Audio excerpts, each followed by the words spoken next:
మన ప్రభువును రక్షకుడునైన యేసుక్రీస్తు వారి పరిశుద్ధ నామంలో అందరికీ వందనములు. రోజుకు ఒక మిషనరీ జీవిత చరిత్రలో ఈరోజు మనం చూడబోచున్నది ఇవాన్ ఎస్ ప్రొఖానోవ్. జననం 17/4/1869, మరణం 6/10/1935. స్వస్థలం రష్యా దేశంలోని వ్లాదికావ్కాజ్. దర్శన స్థలము రష్యా దేశం. రష్యాలోని మొలోకాన్స్ అని పిలువబడే ఒక సమూహానికి చెందిన క్రైస్తవ కుటుంబంలో జన్మించారు ఇవాన్. అతను 10 రోజుల పిల్లవాడిగా ఉన్నప్పుడు స్పృహ లేకుండా ప్రాణము లేని వాని వలె అయిపోయారు. కాగా ఒక వైద్యుడు అతను మరణించినట్లు నిర్ధారించారు.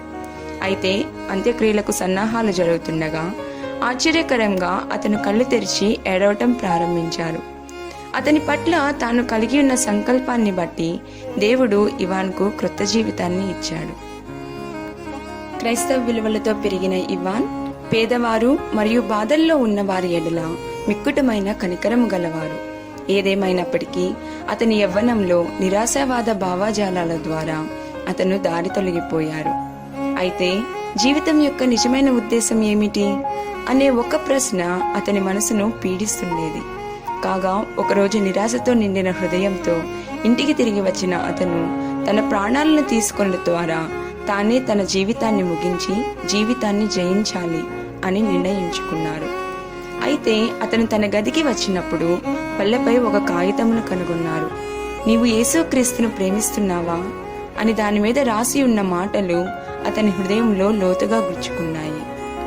యోహాను సువార్త 14వ అధ్యాయం 6వ వచనం మరియు ఫిలిప్పీలకు రాసిన పత్రిక 1వ అధ్యాయం 21వ వచనములను అతను చదువగా క్రీస్తు కొరకు జీవించటమే తన జీవితం యొక్క ముఖ్య ఉద్దేశం అని అతను గ్రహించారు.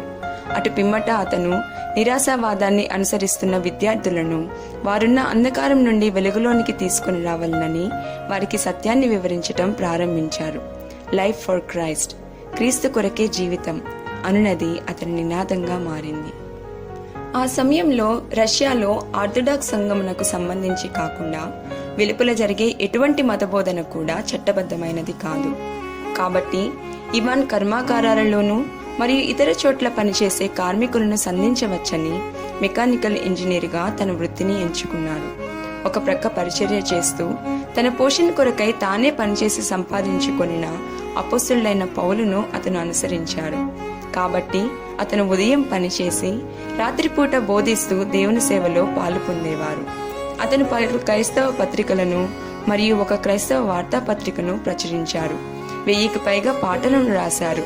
రష్యాలో ఆధ్యాత్మిక సంస్కరణ కొరకు పలు విధాలుగా ప్రయత్నించారు. అతను 1909వ సంవత్సరంలో all Russian evangelical Christian union అనగా సంపూర్ణ రష్యా సువార్త సంబంధిత క్రైస్తవ సమాఖ్యను స్థాపించగా దాని ద్వారా 20 సంవత్సరాలలో 600 మందికి పైగా మిషనరీలు పంపబడ్డారు. ఇవాన్ తన జీవితంలో పొందిన బాధలను మరియు శ్రమలను ఆశీర్వాదంగా భావించారు. అతను తన ప్రాణాల కొరకు స్వదేశం నుండి పారిపోయారు. గృహ నిర్బంధంలో ఉంచబడ్డారు. తిండి లేక తన కుటుంబంతో పాటు దాదాపు చనిపోయే పరిస్థితులను ఎదుర్కొన్నారు మరియు తన భార్యను కోల్పోయారు. అయితే ఏనాడు అతను వెనుదిరగలేదు. అతను ఖైదు చేయబడినప్పుడు కూడా అక్కడి నేరస్తుల ఆత్మలను క్రీస్తు కొరకు గెలుచుకున్నారు ఇవాన్. స్టాలిన్ పాలనలో బహిష్కరణకు గురై బెర్లిన్ నగరానికి వెళ్లారు. అక్కడి నుండే దేవుని సేవను కొనసాగించిన ఇవాన్ ప్రభువులో శాశ్వతమైన విశ్రాంతిని కనుగొనే వరకు నమ్మకముగా తన రక్షకుని సేవించారు. ప్రియమైన వారిలారా, మీ జీవితం పట్ల దేవుడు కలిగి ఉన్న ఉద్దేశాన్ని మీరు గ్రహించారా? ప్రభువా, నా జీవితం పట్ల మీకున్న సంకల్పాన్ని నేను గ్రహించి దాని కొరకే జీవించలాగున నాకు సహాయం దయచేయము. ఆమేన్.